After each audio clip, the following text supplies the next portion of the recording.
Hello, everyone. I'm Lola Olufemi. It's such a pleasure to be chairing the very first panel. The keynote and Joy's introduction were both extremely powerful. Just by way of short introduction, before I give an introduction to our panelists who are each going to do a presentation, then we'll have a conversation for a little bit, and then hopefully there will be lots of time for questions at the end. I think we might be able to track the vibrancy of any kind of radical social art scene, the Black art scenes marshaled by artists of color, through the collective infrastructures that sustain them. And I think when we're talking about community and trying to contextualize what community means in the 80s and in the present, I think we're talking about networks of interdependence, which really recognize that political demand, I think, kind of extends parallel or unfolds parallel to democratic and communal processes of art making. And I think that's what the 80s really crystallized, as we have, as has been explicated for us. I think often generational divides when it comes to the differences between then and now are put down to things like technology or political will. And I think what's also really important in our analysis is to remember that the 80s were a time, before the full power of Thatcher, where education was free, house prices were not that extortionate. One could live off of the welfare state. And there was a real sense that you could be an artist without plunging yourself into precarity. And 20 years later, especially 15 years after a kind of devastating regime of austerity, the landscape is the terrain has been completely transformed. And so I think that that's really important to take into account, not to kind of crystallize the 80s as this perfect moment, but to think about what resources and what avenues for collective art making exist now in the present. And hopefully our panelists will be able to kind of get into that a bit more. Just to introduce all three of our incredible panelists. First, we have Lola Flash. So working at the forefront of genderqueer visual politics for more than 4 decades, photographer Lola Flash's work challenges stereotypes and gender, sexual, and racial preconceptions. An active member of ACT UP during the time of the AIDS epidemic in New York City, Flash was notably featured in the 1989 Kissing Doesn't Kill poster.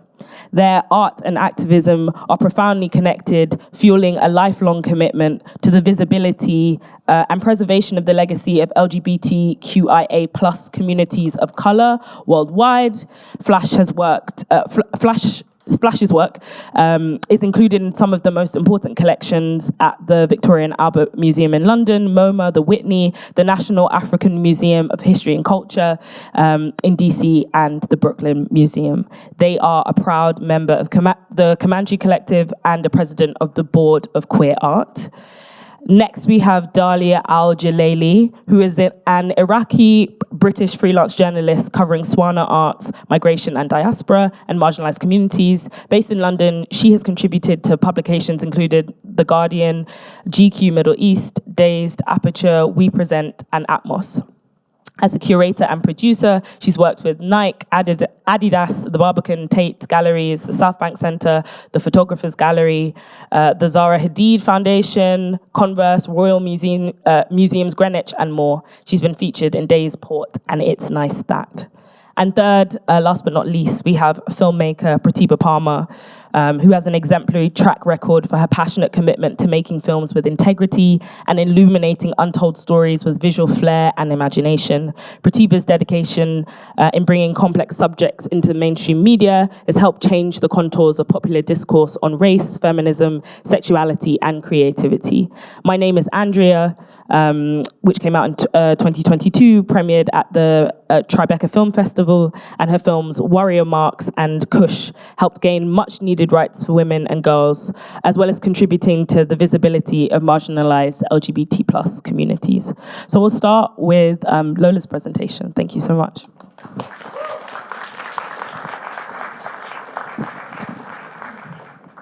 Hello, everyone. I really would like to thank Joy for including me in this book. I feel that this is kind of like a homecoming. I was here from like the 90s to the early noughts, And so it's wonderful to see a lot of your faces that I haven't seen in a very long time. So with that said, I'm going to just get it going here. My name is Lila Flash, as you can see. This was one of my first photographs that I took in Hampstead Heath when I came to London in, I think it was actually 1990. The next slide, please. Oh, that's me. My bad. So I'm going to do a kind of chronological look at my work. I started off doing cross-color, which is a process that I came up with in college. So it was kind of economical. I didn't have well, after going through boxes and boxes of Chrome that my dad had bought. Can everyone hear me okay? Yeah.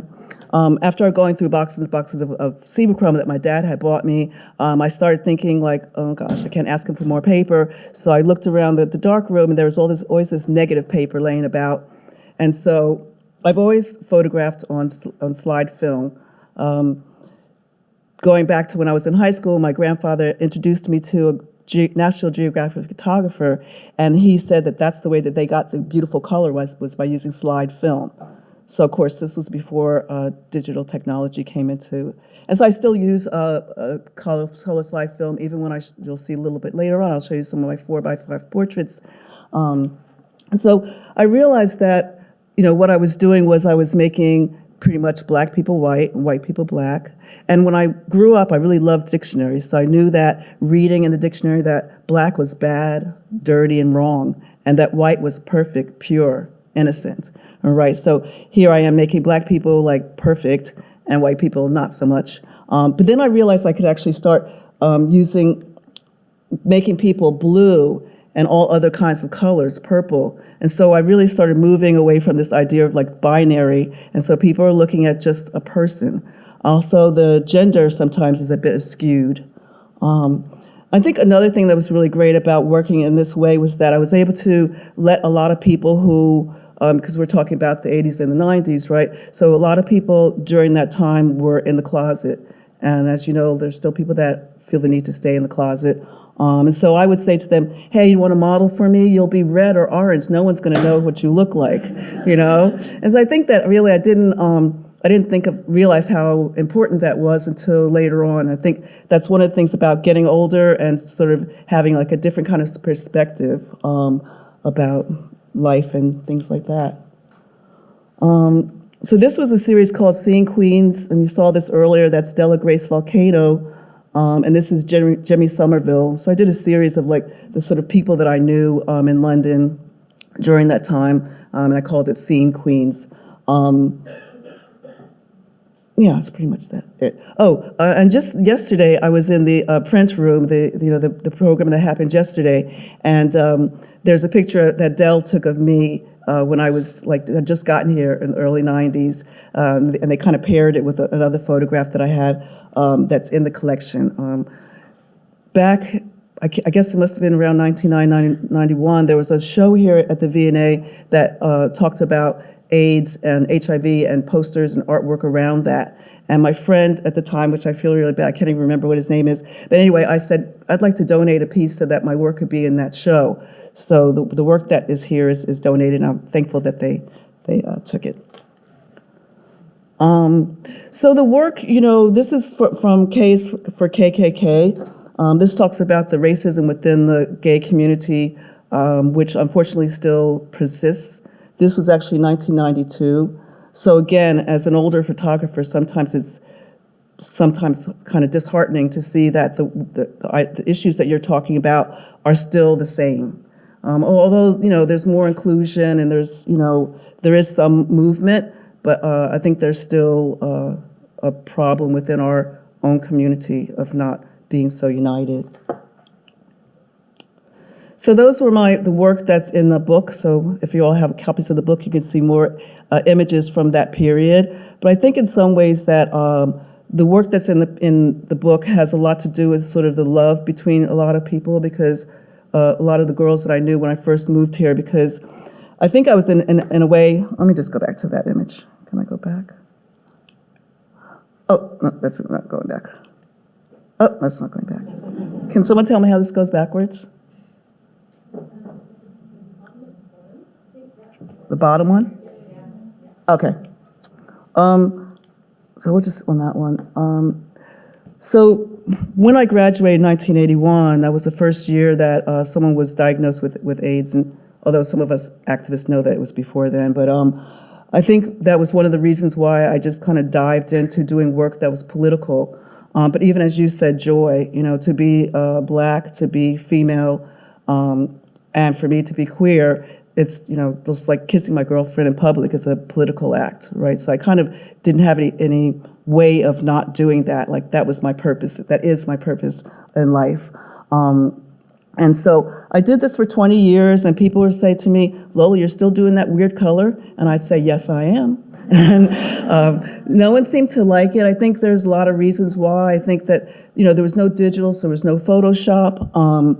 Black and white was kind of the first, the original photography, and then color came in, and then here I come in making these images that are reverse color. And so I think also I was younger then, and I didn't really feel the need to explain myself, so I was just like it or lump it, and so it just, so then I was here, and a friend of mine started an MA at London College of Printing, and she loved it, and so I thought maybe this is a good time to change my work. So basically, I feel like all last century I did this kind of work, and it just kind of sat under my bed for like the last pretty much 40 years.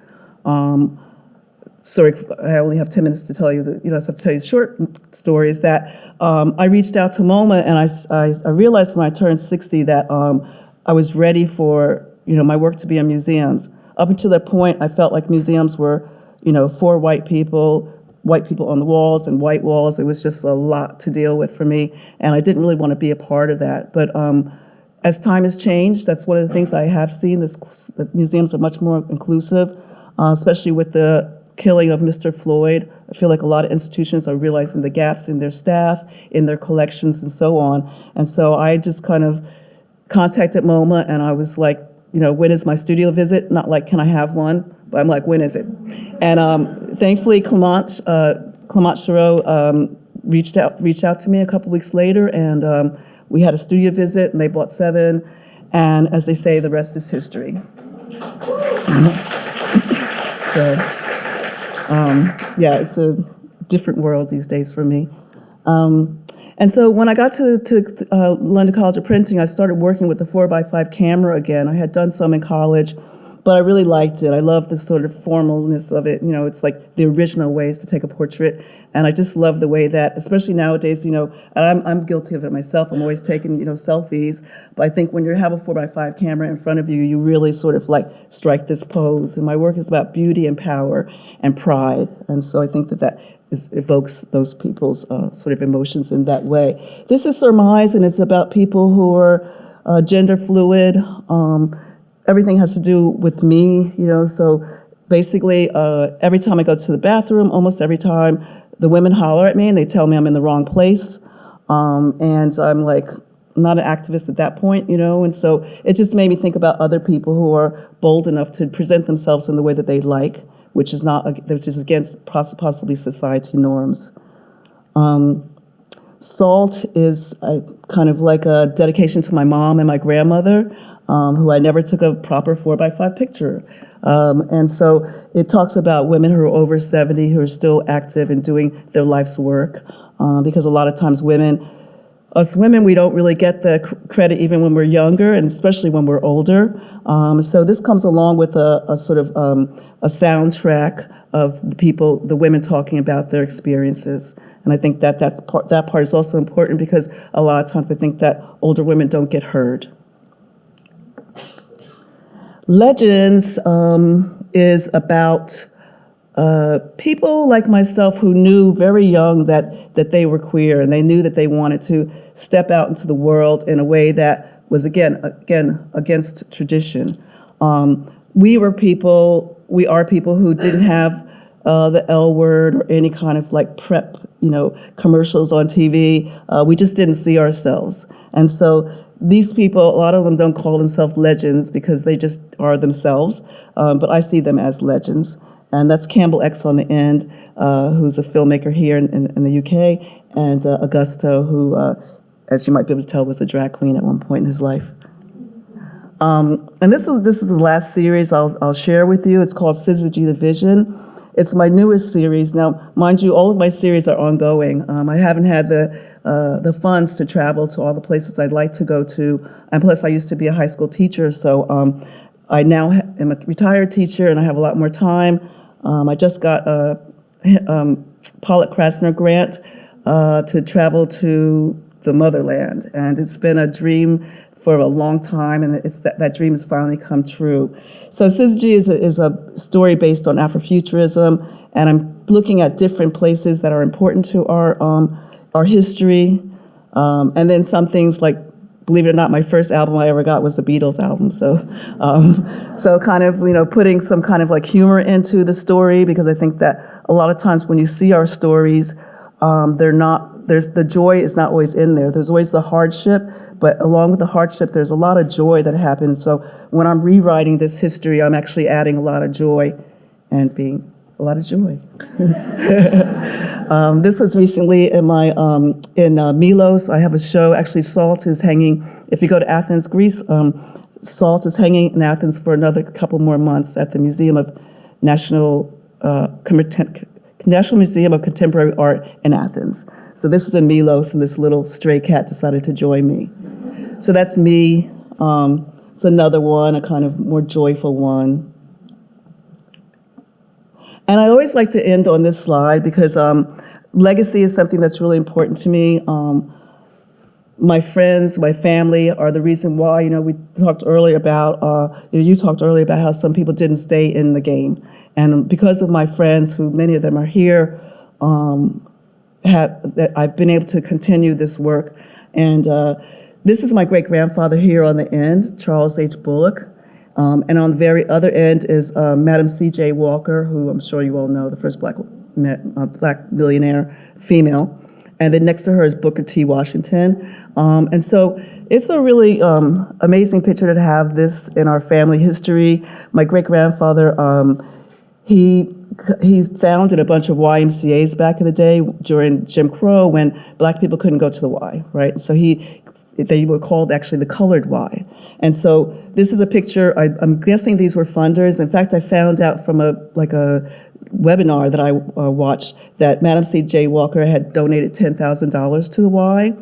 And also Booker T, I'm not sure how much he donated, but they both were very instrumental in helping raise our lives. And so my great-grandfather knew that back in the day that we deserved to learn how to read and write, to swim, to go to parties, all these things we were denied.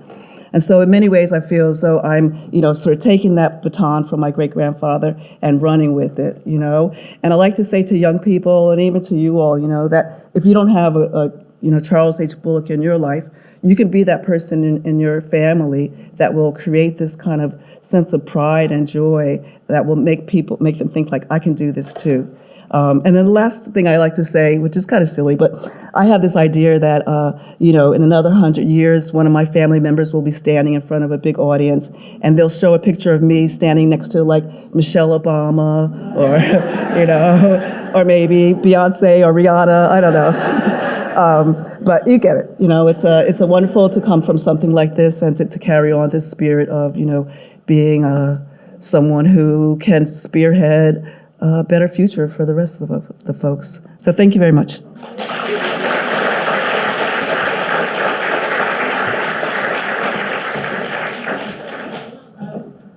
Okay, bear with me as I might have to read off my phone, which is going to make me squint a bit, but I'm Dahlia. It's a joy, pardon the pun, to be here today with everyone. My presentation is called Migration Moves Culture. I'm an editor. I'm the online editor of the British Journal of Photography, and I can't remember if it was Bernadine or Joy who mentioned something about gatekeeping, but I wanted to kind of touch on that idea of gatekeeping, a little bit. Thank you. So I'd obviously like to start by thanking the V&A as well, the Paul Mellon Centre, Joy, and the rest of the brilliant team who helped bring this event together. And I'd like to express my respect to all the amazing individuals who I'm joined by today. I feel very honoured to be considered among their ranks. I'm very humbled as well. I feel like a baby here. I look like a baby as well. But as I mentioned, I'm an editor. I find it crucial to find artwork that not only reflects the people moving culture forward in the global north, but to platform the rich abundance of artwork from the West Asian region and the global majority, which is still grossly underrepresented or misrepresented in Western media. So editors and journalists can not only be gatekeepers to the industry, but can also obfuscate the reality of work happening amongst communities, supporting notoriously monolithic representations of minority communities and perpetuating harm through unethical journalistic or photographic practices. Amplifying the voices of marginalized creatives is an integral part of my writing practice, and I always try to remain curious about my position in the media. Challenging the power structures I inherently work alongside. It's vital that media workers understand the responsibility they have to individual artists, their work, and the communities that they represent. So some work that I've really loved covering recently includes Cheyenne Sajidian, who's photographing the marginalized communities on the periphery of Iranian society. These are two of his images, which went on Represent, which is a really brilliant platform that I really highly recommend to people that haven't heard of Represent. They're like an arm of WeTransfer. And they've really been, for me, I think they've been pioneering a lot of underrepresented artists, and they always manage to find a space for me where I want to include artists and creatives that might not find a home elsewhere, which I find really important.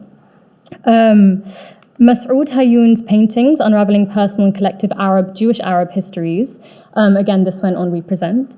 Lina Swalem, who is taking back her Palestinian family's legacy with Bye Bye Tiberius. It's an incredible, incredible documentary. I really recommend that you watch it if you get a chance to, and also love and solidarity to the protesters marching today for Palestine and for Lebanon. And Marwan Kapoor on his new book, The Queer Arab Glossary, which was published by Saki. So today I'd also like to talk to you a bit about a magazine that I founded 3 years ago whilst I was at university. It's called The Road to Nowhere. This is the 3rd issue. The cover is taken by Farid Renais Gimas, and the beautiful girl on the cover is the cousin of the fashion designer who designed the tracksuit that she's wearing. And she's called Kazna Asker. She's Yemeni diaspora. The Road to Nowhere is a platform for diaspora and migrant creatives, photographers, artists, writers, who would not elsewhere find a platform to publish their work. I first published The Road to Nowhere in 2020, and in my experiences growing up as a second generation Iraqi in the UK, I have come to observe that there is no culture without migrants, no art without the diaspora and the second generation. Whether it's Diana Lawson, Grace Wells Bonner, Isabella Hamad, Spike Lee, Hisham Matar, or Lubaina Hamid, or indeed all my talented fellow speakers here today. So post-George Floyd, the media and culture industry was finally opening its eyes to the importance of marginalized voices in cultural production, but I felt that the subsequent surge of inclusion of minorities was tokenistic and surface level, and I think we also kind of briefly mentioned that today. This is the first issue that we ever published, and it says limited edition because I thought it was just going to be a one-off zine, but people just found it, I guess, really important that there was a place for their voices where it's like these people that don't necessarily fit here and they don't necessarily fit there, so this is kind of that in-between place, and hence the name The Road to Nowhere. It's kind of a space where it's like a liminal space. A lot of people think the title is negative, but I don't like to look at it that way. I think it's quite beautiful to exist in the in-between. So during my last year of university, I launched an open call and worked with my diaspora community, both in person and online, to put together the first issue of The Road to Nowhere, which you see here. Today we reached our 3rd volume, and we've collaborated with institutions and organizations such as the Tate, the Barbican, National Maritime Museums, Greenwich, Photographers Gallery, and many more. We're now shifting from print-focused production towards a predominantly photographic platform, sharing images and photographers from across diasporas around the world. And the reason for that is print is very expensive. And it's very expensive to print when you're an unfunded magazine. So we're predominantly just moving online, which unfortunately a lot of collectives and organizations, grassroots organizations, are doing nowadays. Galdem that Bernadine mentioned, unfortunately had to close down a few years ago for this reason. Community-led projects are extremely fulfilling. We receive an immense amount of support from our diaspora and artistic community to keep us going. We've been offered anything from free event spaces to free promotion, and our readers and friends keep us going through that support. They give us anything from feedback, studio spaces, free promotion, help with our website and Instagram, and so much more. And I should highlight the amazing work of our magazine designer, Terrain Brown, who worked very hard on our last 2 issues. This is the online kind of side of things that I was mentioning. And again, I think it's interesting, maybe in the panel we'll probably touch on this, but the way that media has changed, the way that technology is influencing the way we interact with photography. A lot of people love it, a lot of people hate it.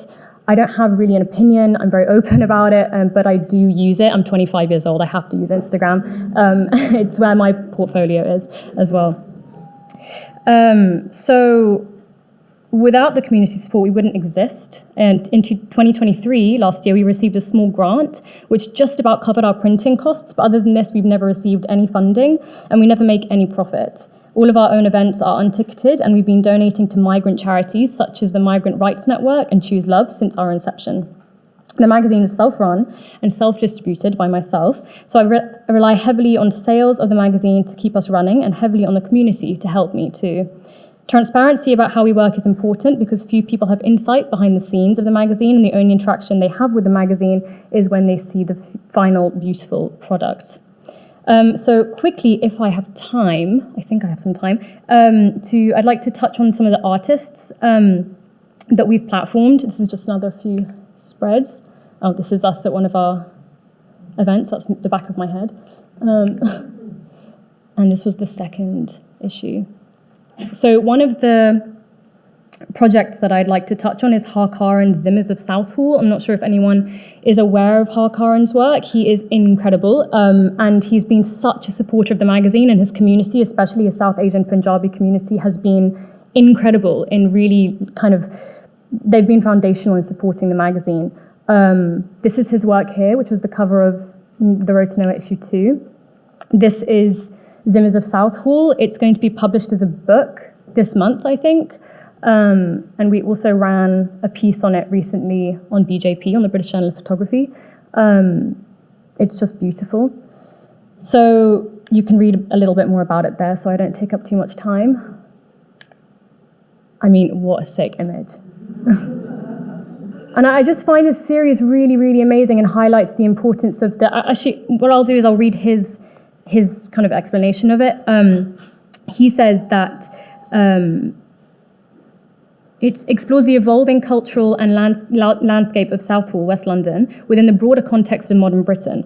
It demonstrates how ideas and cultures are not tied to a single place, but adapt and evolve over time, reflecting the dynamic and fluid nature of British life today. As a first-generation Londoner, this project is an extension of Hark's lived experiences. He says that there are very few stories in British documentary photography that reflect this specific cultural narrative, meaning the cultural narrative of the second-generation immigrant.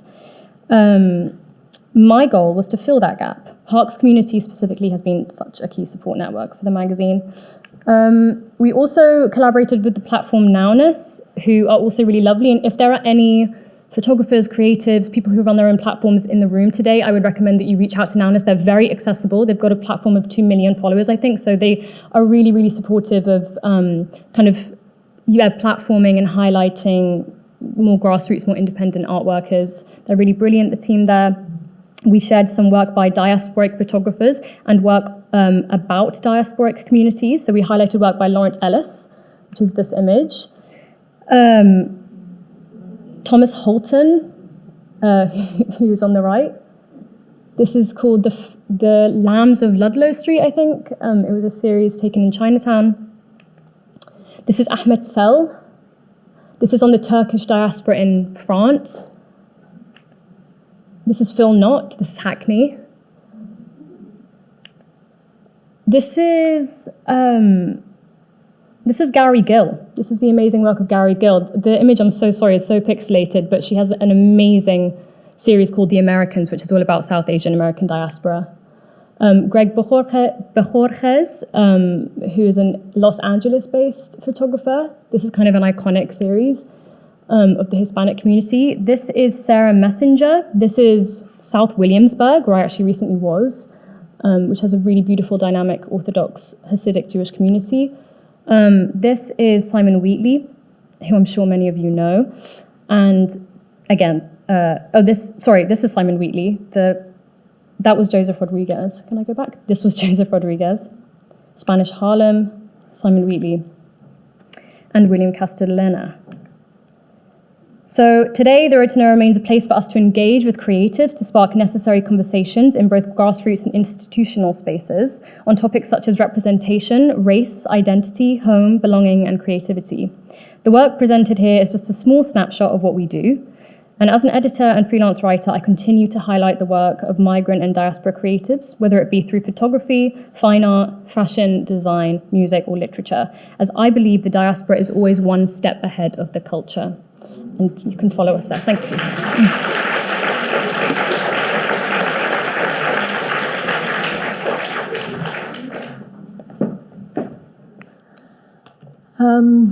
Thank you so much for having me here today. I'm really thrilled that Joy has brought together this joyful, I couldn't resist, really, this gathering. It's also wonderful because it's like an opportunity to see people that I haven't seen for such a long time, including Bernadine, who,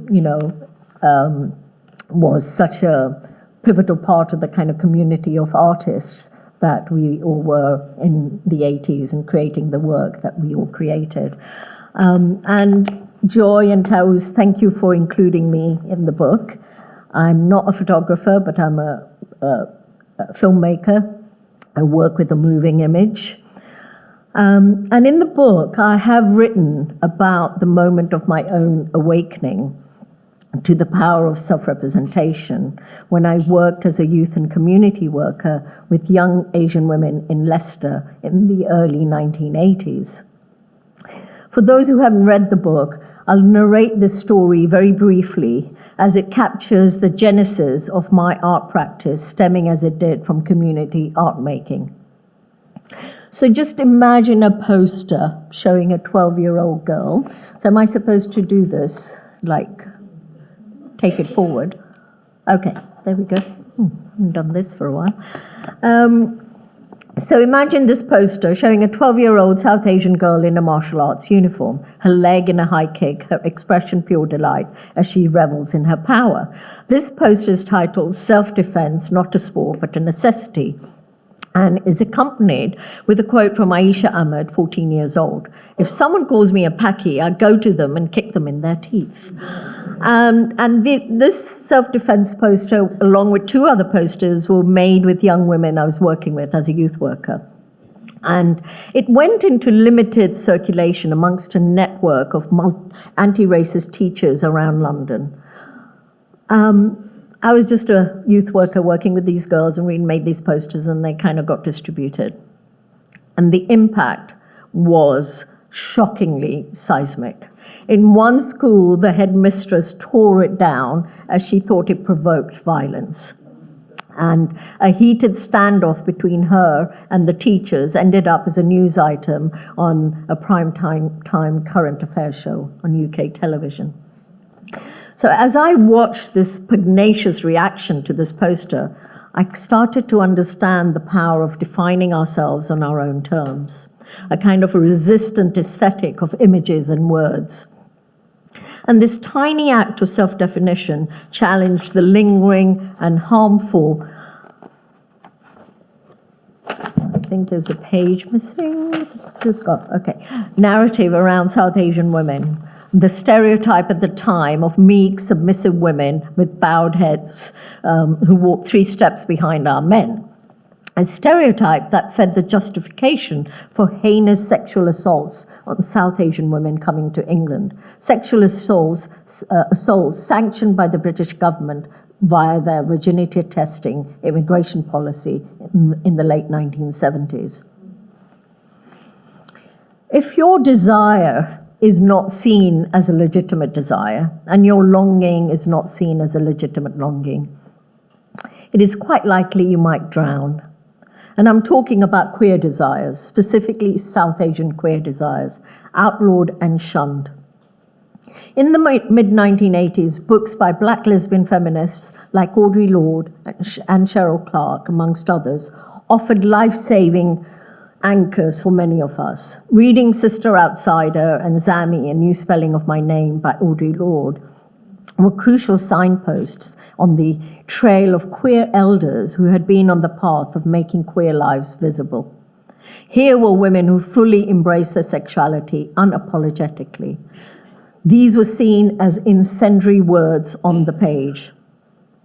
When I looked for videos and films that would function in the same way, i.e. as life-saving anchors for some of us, I couldn't find any.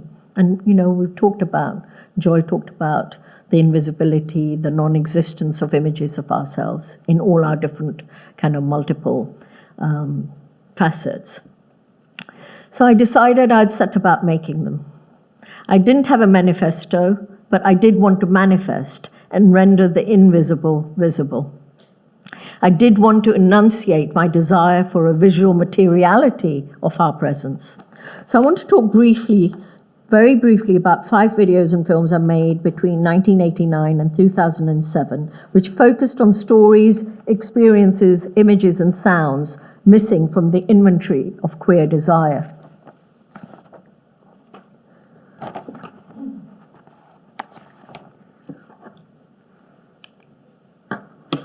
So these moving image works were an extension of my creative activism and my need to research, document, and celebrate queer narratives from within South Asian communities. They captured and explored stories of joy, acceptance, defiance, as well as trauma, isolation, and exile from families and communities. At that time, I was singularly focused on the need for these stories in that moment, at that particular moment. And it is only now, in retrospect, reflecting back on them over the decades, that I would characterize these South Asian queer stories as constituting an archive of unruly dreams and desires, a necessary inventory.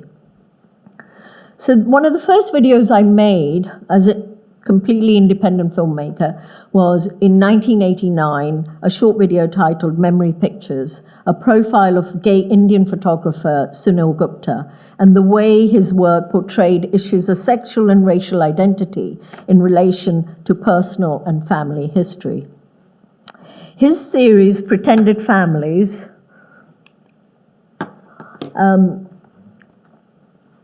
was a response to the notorious Clause 28 that was instituted during the awful Thatcher years that Bernardine outlined so well, and within local government in the UK, which forbid representations of homosexual relationships as supposedly pretended family relationships. And then came along a brief moment in the late 80s and early 90s with the advent of, that's me, and that's my partner, Shaheen. That was done in our old apartment. And somebody, I recently went to a talk, just digress, at the Tate, I was at the Scottish National Galleries, and somebody was talking about that moment and of South Asian art and what was happening in the 1980s, and she started with this photograph and did a whole analysis of my outfit. And I was like, I never knew. So it was the silk and the leather, make of it what you will.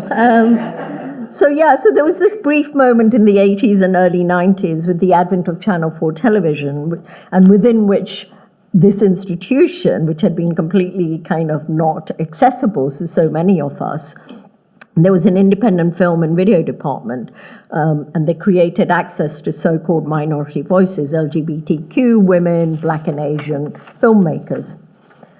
And there was a series called Out and Out on Tuesday, and for that series, I made a number of moving image works that presented what I tried to do, a more nuanced representation of South Asian queer lives and exposing these stories and experiences to a wider audience. So in 1990, I made a short documentary called Flesh and Paper about the writer Suniti Nam Joshi. She was an Indian princess who had been forced to leave India and her home, which was at this old palace, because of her sexuality. She was a writer, and I'd come to know Suniti and of her when I was part of the Sheba Feminist Publishing Collective.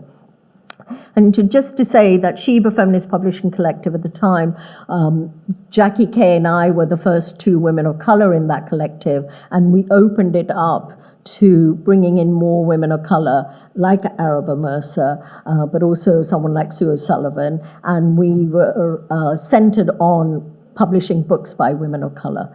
And we were the UK publishers of Audre Lorde, her two books. In 1991, it was a time of awakening for many South Asian LGBTQ people across the diaspora, in Canada, the US, Britain, and India. And Kush, the film, became a kind of connective tissue of lifeline for many of us queer daisies in the diaspora. And it showed me, again, or just before I proceed, Polumi Desai is in that film. She's talking later today. It showed me, again, how community, in its broadest sense of network building, can be formed by the dissemination of a pirated video. When India finally repealed the Victorian British Penal Code criminalizing homosexuality, I came across an article in the Times of India written by Indian lesbian writer Shohini Ghosh mentioning Kush, and she wrote, and I quote, "In Delhi in the late 1980s, a handful of women met regularly and called themselves the Delhi Group. They exchanged stories, books, films, and reached out to those stigmatized for their sexuality. In 1992, my friend and I watched a bootlegged video copy of Pratibha Palmer's Kush, featuring South Asian gays and lesbians coming out publicly for the first time. It quickly became an underground cult classic in Delhi, where the word queer had yet to arrive and the terms gay and lesbian had only a tentative presence." End of quote.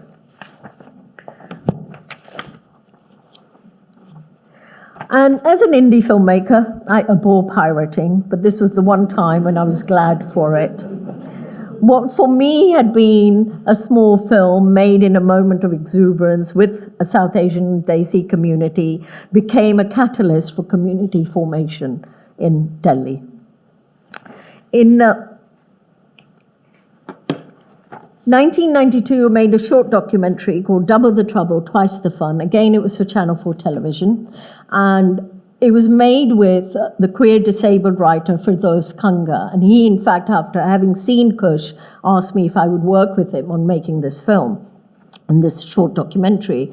And he wanted to go on a journey across the UK and to meet other queers in the disability community. And within the film, there were these couple of dramatic vignettes, which he had written and which we filmed as sort of these little drama inserts. After it was broadcast on Channel 4 was inundated with all these phone calls, most of them complaining about how disgusting it was to see two gay men with disabilities making love on primetime television. But then there was another phone call that I personally received from, some of you may know, may not know, the queer filmmaker Derek Jarman.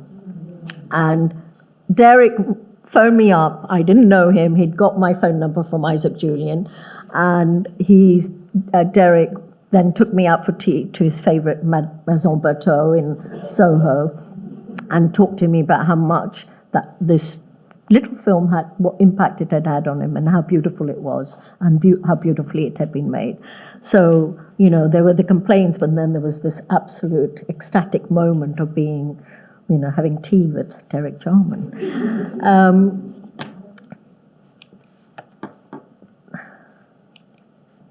Then I made a short called Wavelengths in 1997. And in 2007, I made this film called Nina's Heavenly Delights. It was a lesbian romantic comedy. It took 7 years to make this film. And the film has echoes of my own personal story. It's about family, it's about food, it's about love. It's about forbidden love. It's the pull between family duty and personal desire. And I realized later that I was extremely naive when I wrote the story and started to take it around for funding in the film industry. I thought, why on earth wouldn't anyone want to make a lesbian curry romance which celebrated Indian food and sexy girls getting it on? I mean, like, why wouldn't you want to make that film? But over the 7 years, I ran the gauntlet to get this film made. From the UK Film Council rep at the time saying to me and writing to me, saying, we can't fund this film because we think lesbianism has had its sell-by date. To someone else saying, why don't you make one of the characters, Lisa, into John? A reaction of another potential funder was, maybe you shouldn't have the girls live happily ever after. It's a bit of a cheesy, sentimental fairy tale ending. But why not? I asked. I didn't want the lesbians to kill themselves. Why couldn't they live happily ever after? It was a Himalayan struggle to get financing. So for me, these films are a few necessary signposts of South Asian queer lives, our struggles, our dreams, our grassroots organizing, and our messy yet exuberant representations.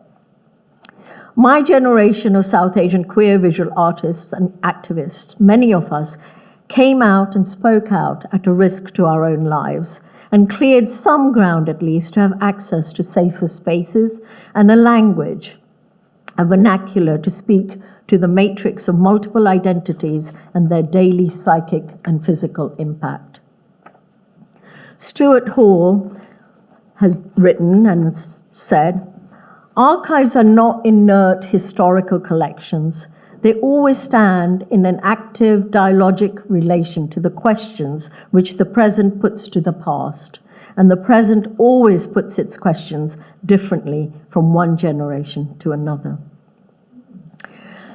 So these videos and films, and my other videos and films, I think act as a kind of living archive that not only reveal aspects of the constellation of queer South Asian cultures, but continue to be in dialogue with contemporary queer narratives. The past, the present, and the future are not disconnected, but are always in relationship to each other. It's an archive of resistance to multiple sites and slights of erasures. And finally, many people I know have not seen many of my early work. And so I'm really happy to say that next year, Lubaina Hamid, along with the ICA, is curating a season of my films next summer at the ICA. So thank you. And it's part of the 40th year celebration of Lubaina's exhibition, The Thin Black Line. And 40 years ago, the ICA had given her the hallway to exhibit in. And 40 years on, she's taking over the whole of the ICA, which is so great. Thank you so much. Thank you. Thank you so much, Pratibha. If everybody wants to come back up. Just in the interest of time, we're just going to have a brief conversation, but if you have questions for our panelists, please grab them at lunchtime and talk their ear off. I will also say, I think lesbianism is back, if ever went away, in a big, big way. Never gone back. So I wanted to start by saying, I think something that knitted together all of your presentations across photography and moving image is this idea of photography being made possible by pooling resource and the focus on narrative rather than abstraction. So we're thinking about moving image as a way to document and strike the political heart of a moment. And I guess I wanted you, Pratibha, and Lola to both reflect on the place of, I guess, political demand making and organizing in the development of your practice, especially around this idea of I guess not overemphasizing the idea of an individual artist working with others always, and that legacy belongs to the legacy of Autograph, the Black Arts Movement, etc. And then Dahlia, I wondered if you could speak to now, if you could speak to what I hinted at in the opening of what's changed, what are the features of this political moment that we find ourselves in, and how do they affect your conceptualization of migration, especially with like rising fascism, your sense of the possibility of cultural activism. I hope those long questions make sense. Yeah, thank you. Great question. Yeah, the 10 minutes you can't cover a lot, but I think that it was absolutely kind of crucial to my practice that it came from a political impulse. It came from collective, being part of collectives, being part of group organizing. And so I've always said that my entry into or making films or videos came from a political motivation. It came from a political community. And I think that, particularly the South Asian queer work was sort of so much about the connections that so many of us were making with each other, like with Sunil making photography, like Suniti who was writing. And so for me it was like, actually, it's about visibility. It's about saying, here are all these amazing people who are doing this incredible creative work, and they're queer. So I don't think that, particularly in the 80s, because we were living in a very fraught political moment here in the UK, and, I was kind of, as a student, very much an activist in the anti-racist, anti-fascist movement. I was part of Bradford Black Collective, which became part of the Race Today Collective for a moment. Leading kind of campaigns against the conspiracy charges against Asian youth and Black youth, part of OAD, going to OAD, all of that kind of political milieu, political context was what fed my art practice and has continued to do so. That I can't, I've never been somebody who does a jobbing directing. It's like every piece of work I've made has come from a political impulse to try and change something. Lola, did you?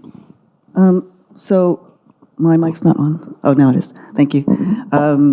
So when I came here in 1990, I was kind of, I realized, again, looking back, reflecting on that time, I was kind of shell-shocked from the AIDS crisis, losing so many friends, and just, I left because I was thinking, gosh, I'm going to be like, this is me as like a 27-year-old thinking like, God, by the time I get 40, I'm going to like look like I'm 40 or feel like I'm 40, because, it was like going to, I spoke a little bit about it earlier, but, going to demonstrations, then going to meetings to plan the demonstrations, then going to the hospital and going to the funeral. And that was really, and then going home, listening to the answer machines. We had answer machines then. Listening to answer machines. I'm teasing. And so when I got here, again, in hindsight, I realized that I met this wonderful group of leather girls.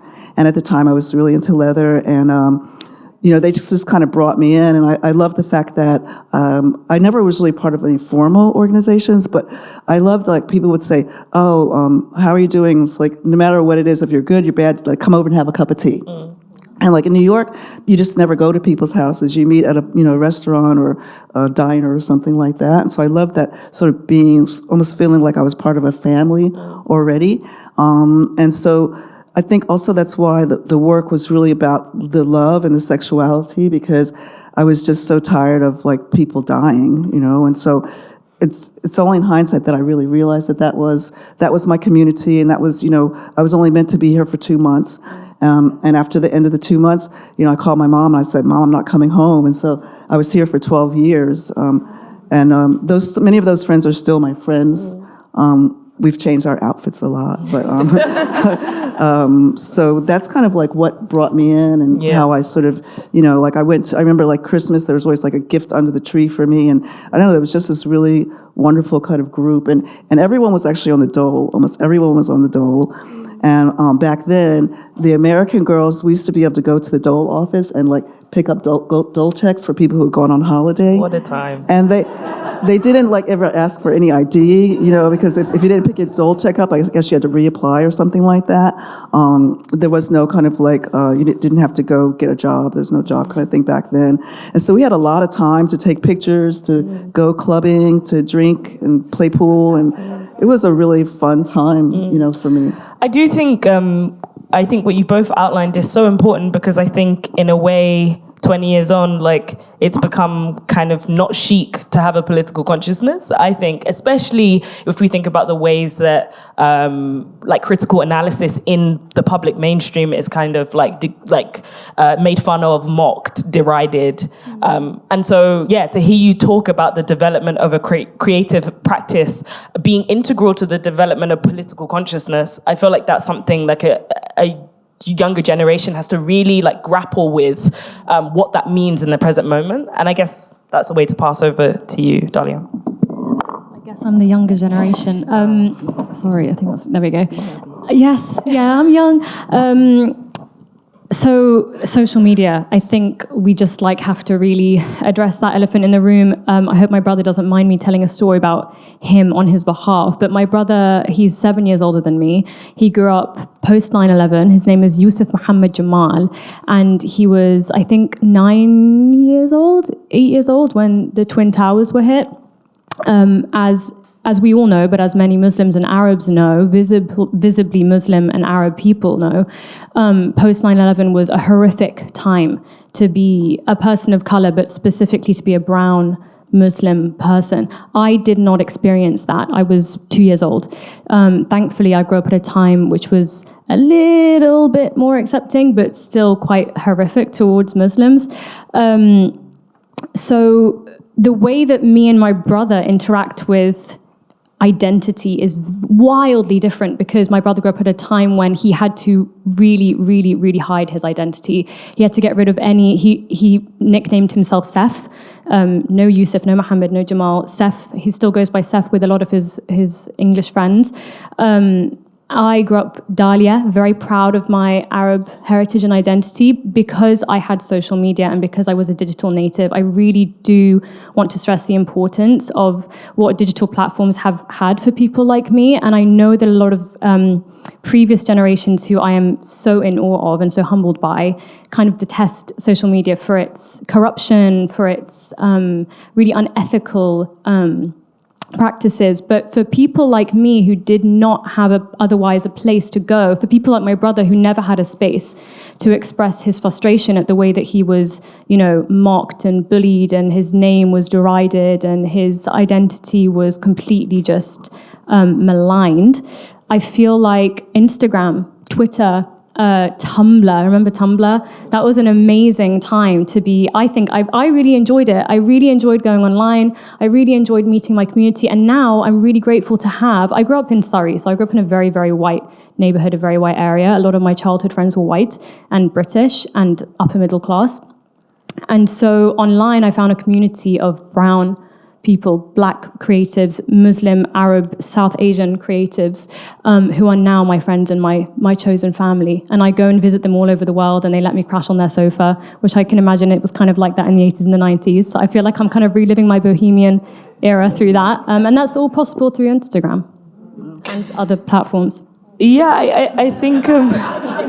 I think you make a very interesting point, which kind of remains a tension generationally, which is that being online, digital platforms have enabled people to share resources and skills across borders. But I think it's really important also as a younger generation to think about how it has also enabled the government to expand surveillance. Yes. And there are whole kind of ways of thinking, especially like cyber feminist ways of thinking, that are trying to, I guess, get us to share less online or to be safer in terms of how we share information. generation, because I think a great thing about the 80s was that you could get away with quite a lot, because you weren't documenting, in terms of political organizing, you weren't documenting your every move. And so there's a tension there that needs to really be like resolved somehow. If I could just quickly add on that, which I find very important. Thank you for mentioning that. And I feel like what's important to mention is everything that I just said, this was at like the time when I was very much kind of the first generation. I was the guinea pig generation of all these social media platforms. So I was the first to see it when Facebook was like first kind of a thing, when Instagram was first a thing, was that what it's called? Snapchat, that yellow thing, I forgot. Those things were kind of testing grounds for us to share stuff. So it wasn't as heavily monitored and censored as it is now. Now, time's gone on. As you say, governments, Cambridge Analytica, all these awful people, they are using our data, they're brainwashing us. And people are finding independent platforms like print publications, like they're making their own websites, they're finding forums to go to, because places like Instagram have now become just total political manipulation tools, and places like Twitter have been overrun by people like Elon Musk. So yes, it is very important to move off these platforms nowadays. So it's a very complicated and nuanced thing. Unfortunately, we're going to have to end there, but I hope all three panelists have been able to kind of weave a picture of what it means, I guess, to use cultural production as a way to advance political demand, but also as a way to reflect on the everyday kind of nature of living as an oppressed subject, living as a political subject in the world. It's been such an honor to chat to you all, and please do attack them with questions afterwards. Thank you. Thank you.